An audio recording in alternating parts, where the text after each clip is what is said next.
another edition of Rebels TV. My name's Phil Partington, and with me today I've got Marc Greig, the senior coach of the Rebels. G'day, Greg. How are you, Pardo? Yeah, not too bad. Pretty tired after a long trip away to Brisbane, to be honest, and no doubt yourself is like that as well. It was a good weekend in regards to learning opportunities, but not getting the result. Very disappointing and pretty lethargic on a Monday morning.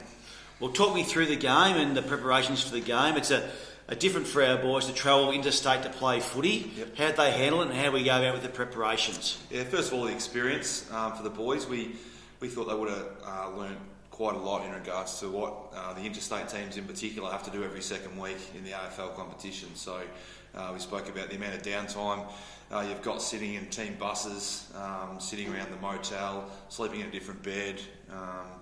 And then obviously what do you eat when you're staying in a motel? You haven't got mum or dad's cooking and all that type of thing, and making sure you stay hydrated because you're going to a hotter state. So there was certainly a lot of those type of things that the boys would have learned, and I think they might have a bit more respect for the AFL boys that do it every second weekend. But hopefully we might get a couple that get to experience that more often over the next few years at AFL level. There was a first for the NAB League on the weekend. It was a double header, of course. The Dandenong Stingrays played the Brisbane Lions after our game, and we invited the Dandenong Stingrays coaching staff into our team meeting. I don't think many competitions in Australia would invite opposition teams into their team meetings. Yeah, no, exactly. And I guess that's the beauty of the NAB Cup competition, that we're all here for the right reasons, that's to develop the players. So yeah, we're trying to win the game of footy, but certainly want to try and learn from each other. And it was, I suppose, for the Rebels in particular, it was a great opportunity to have a bit more free time, and we had a team meeting for around 45-50 minutes because we just don't get time together apart from training on a Thursday night as one group. So I think the Dandenong guys did say, geez, it goes for a bit long, but we just don't get to do that all the time like some other teams get to train 2 or 3 nights together. So it was a worthwhile experience, and it was great to have good conversation with the Dandenong coaches. Another close defeat on the day. We just can't seem to get over those close ones at the moment, which is disappointing. But how did you feel the team went overall?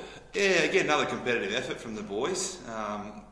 In the first 4 rounds, we've been starting okay without getting too much score on the board, and that was again the case. So over the course of the day, we lost Paddy Glanford, our ruckman, within the first few minutes. So someone who's averaging 30 hit-outs a game, that'll affect any team, I guess, and certainly affected us. But we had Jaden Wright and Darcy McCluggage have to step up and play a bit more ruck work. So our clearance work wasn't as good as previous weeks. But at the same time, just looking at the stats briefly, I think they actually kicked 7 goals that started and came from in our back 50. So we had a lot of the footy in our back half of the ground, but we just made basic mistakes. And I know as boring as it does sound, we gave the ball to them by foot or hand inside our back 50, and we gave them 7 goals. So and we lose by 14 points. It's pretty clear to see the main reason, I suppose, of why we didn't quite get the job done. Well, this week, Greg, Northern Knights on Sunday. Another good game for us. Preparations for that game? Yeah, no, hopefully the boys recover really well from the weekend that either played local footy or up in Brisbane. Obviously have the 3 19-year-old boys that played in the Young Guns game on Sunday. They'll be back and available. So yeah, there'll again be some changes to the team, and it's good to see that some boys playing good in local footy as well to put their best foot forward, and when the opportunity presents, they'll get a game at some point. Thanks, Greg. No doubt we'll be speaking to you next week. No, after the break, we'll be speaking to Rhys Cahir, the winning coach of the Rebels GWV girls for the weekend.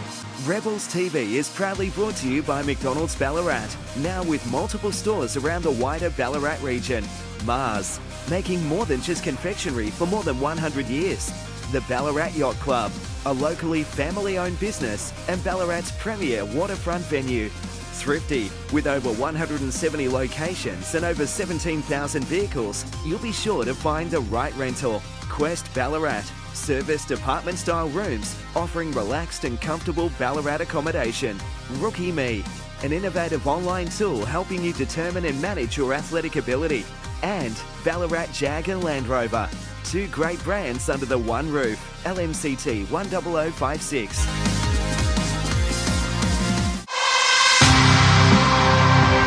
It was good to get Mars Player of the Day today. Managed to kick 4. Unfortunately, we didn't get the win here up in Queensland, but it was a good hit out against the Gold Coast Academy. Great game.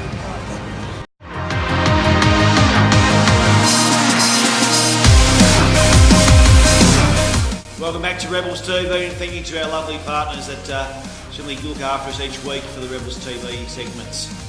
With us today, the winning coach of the Rebels, GRV Rebels Girls, in Rhys Cahir. G'day, Caris. G'day, Pato. How are you? Bit of a smile on your face today, mate. Yeah, there's a bit of pep in the step. All the coaching staff and the players after yesterday. Well, it's certainly a great reward for effort, no doubt about that. Take us through the game. Yeah, it was, we set ourselves for the game. The girls are pretty keen to finish one of these two games off with at least a win. They competed for 4 quarters finally, which we knew they could. And if they did that, we knew we could pick off a good side to finish the year. Yeah, well, that's really good. So, what preparations for the game? What did you speak about the girls? Did you just talk about the winning culture we will need to develop? Yeah, look, we just said their very best is good enough, and on any day, any side in this competition can win. And we planned that our day was going to be today. So they went out there and competed for 4 quarters and got the rewards finally. Any girls stand up under your nose again, mate? Yeah, Nycott on the wing stood out again. She's got a lot of height, leg speed, run and carry, competed all day. Sophie Mullen and Allarwood in the midfield, and Renee Sliders off half-back. We changed her role this week to get her a bit of confidence. She played really well. One thing I've noticed from afar is the leadership of our girls, your Sophie Mullins, those sort of type of ones, and how have they gone so far? No, they're really good. They do take responsibility, and it makes my job so much easier when you can get those girls to fire up the side instead of the coaching staff doing it. So they're a great bunch of leaders.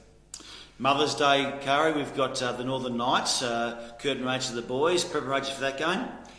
Yeah, look, we'll have a bit of fun in our last training session on Wednesday night. We'll set ourselves for a big challenge. They're the top side, Northern Knights undefeated. So, look, if we finish the year off with picking the top side off, and last week's side, who were third, we've had a great finish to the year. Well, good luck, Caris. Good luck to the girls, the last game of the year. And a huge week for Mars Stadium. We've got an AFL game here on Saturday.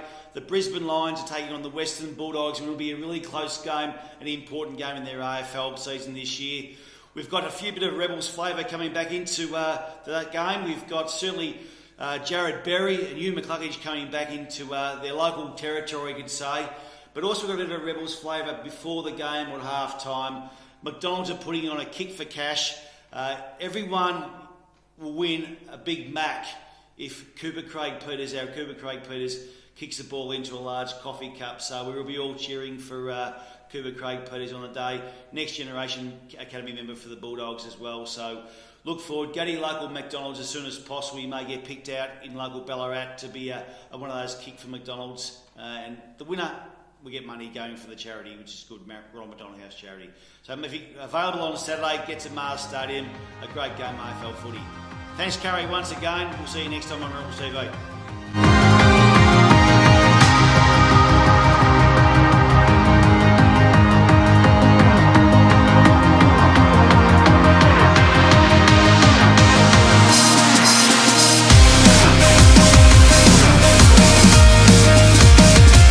A Fitz Media production.